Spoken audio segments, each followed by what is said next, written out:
Solomon was an ordinary rabbit, except for one thing. Anytime he wanted to, he could turn into a rusty nail. How did he discover he had this gift? He was sitting on the bench by his house one day, just gazing at the world, when he happened to scratch his nose and wiggle his toes at exactly the same time. And zingo, just like that, he became something hard and tiny. He could still hear, though he had no ears, and see, though he had no eyes, but he couldn't figure out what he had turned into until his mother came out to sweep up. "What is this rusty nail doing on the bench?" she said, and chucked him in the trash can. He couldn't cry out, "Mom, it's me." He had no way of making a sound. Naturally, he began to worry. What would become of him? Would he wind up at the town dump with the rest of the garbage and stay there forever? Or what?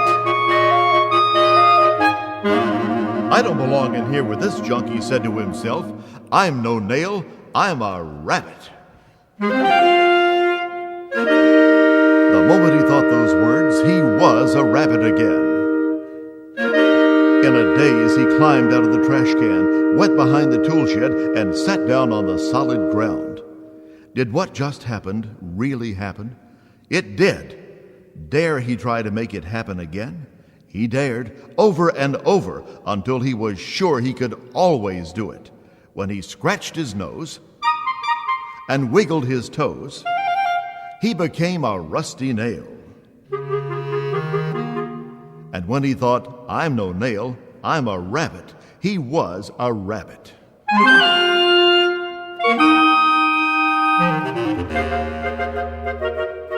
His first idea was to show his family what a prize pazuzzel of a rabbit he was, but then he decided to keep his secret secret. At supper that night, his father, his mother, his two brothers, his sister chomped away at their chard and carrots. Did any of them even begin to realize who was sitting at their table? Not a one. Solomon had to smile.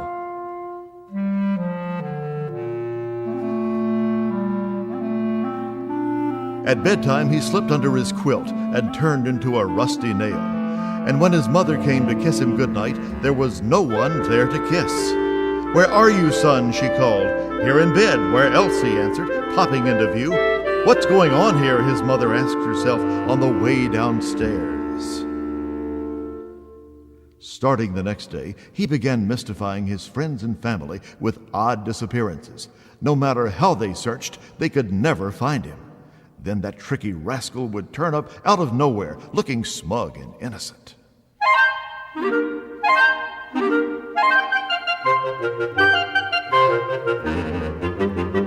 His grandmother said, and she wasn't the only one, "I can't figure that child out. First he's here, then he's there, then he isn't anywhere."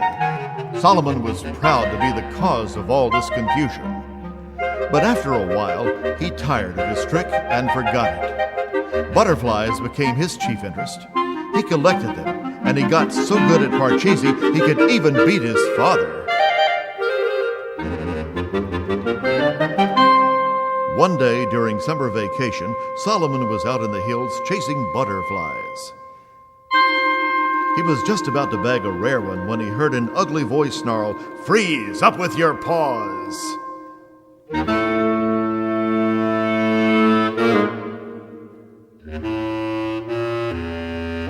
Solomon was so startled he dropped his net in his specimen box. Right behind him, flashing a long knife, stood a one-eyed cat. "Keep reaching and start marching," the cat commanded. Solomon obeyed. As he marched along in front of the knife, it occurred to him that he didn't have much longer to live. Not much longer to live. He broke for freedom, the dangerous cat at his gut.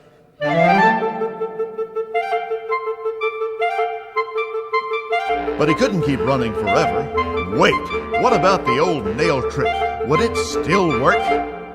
He dived behind a tree, scratching his nose and wiggling his toes. And when the cat zipped in after him, there was no Solomon, nothing but trampled grass, a stone, and a rusty nail. Solomon's not being where he just went discombobulated the cat. He kept circling that tree, clockwise, counterclockwise, and otherwise, trying to find his rabbit. He finally staggered off, feeling brain sick. "I'm safe," thought Solomon, and he returned to rabbithood. But he did it too soon. The cat turned around for one last look, spotted him, and raced right back. Poor Solomon had to change into a nail again at the very toes of his enemy. "Neat trick," the cat said, and he hit it home with Solomon in his pocket.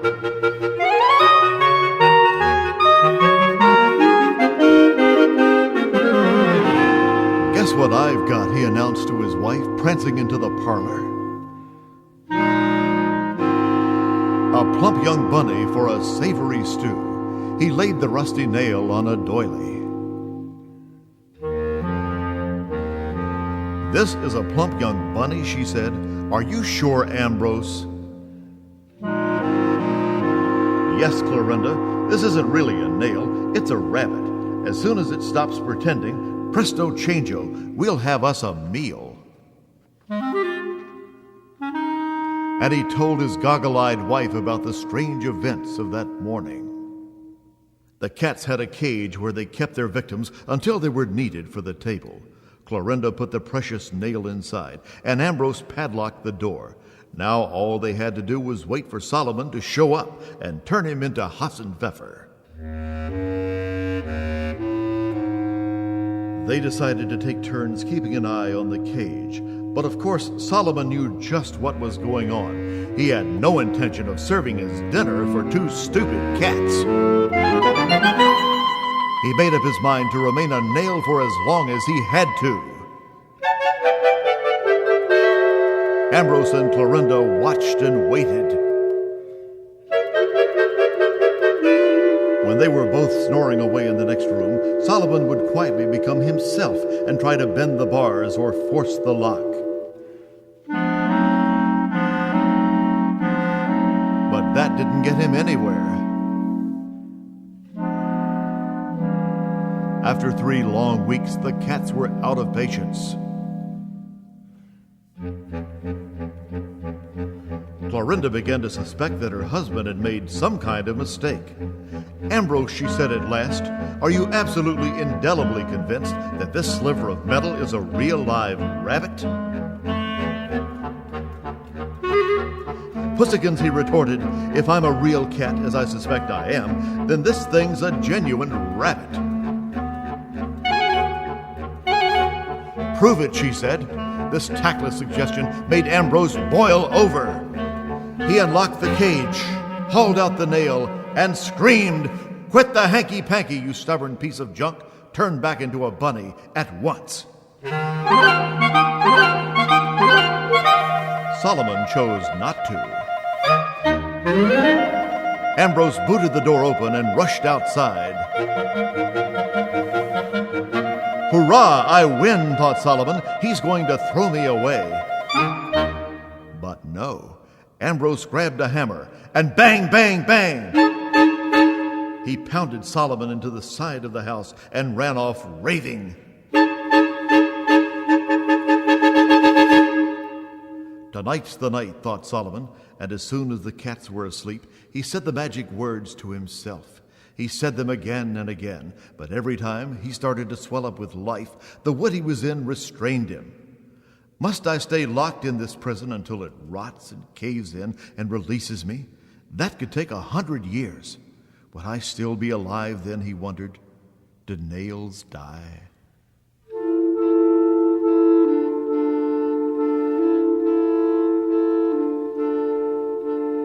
Day followed day over the mountain. To while away the time, Solomon took to counting. Up to 1 million, 1 billion, 1 zillion. Sometimes the world looked so beautiful, he felt satisfied just being a tiny part of it, even embedded in wood. Mostly, though, he longed to be back home with his family. How his poor parents must be suffering, he thought, not knowing what had become of him.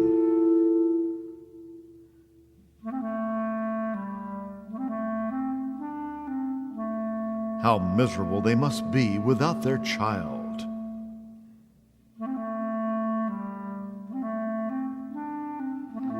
Ambrose would often stare at him with disgust, but Solomon didn't mind. It made him feel less lonesome.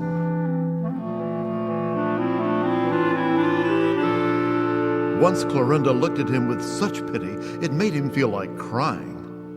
But she was only thinking what a pity it was for a perfectly good dinner to be stuck in the wall.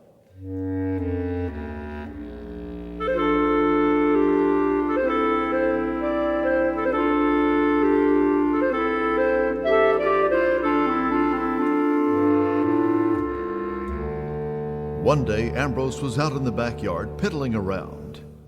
He lit his pipe, then tossed the match aside. And before he knew it, the dry leaves on the ground were ablaze, and flames were scurrying up the side of the house.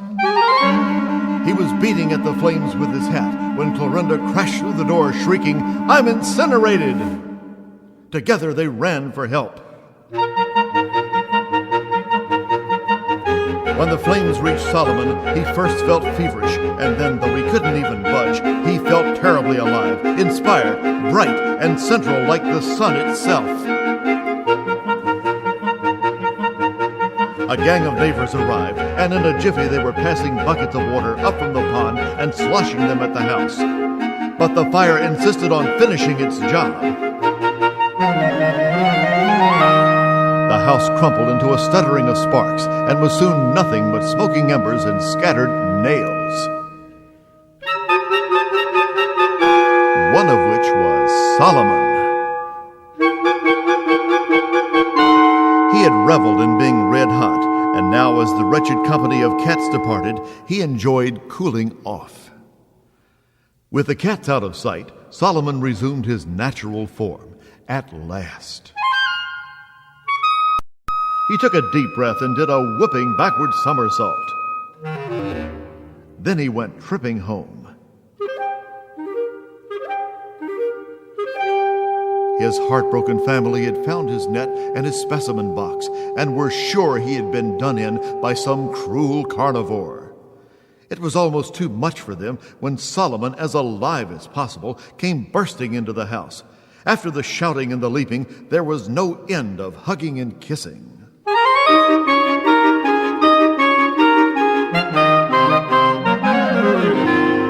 When things settled down, Solomon told them his story and finally revealed his secret.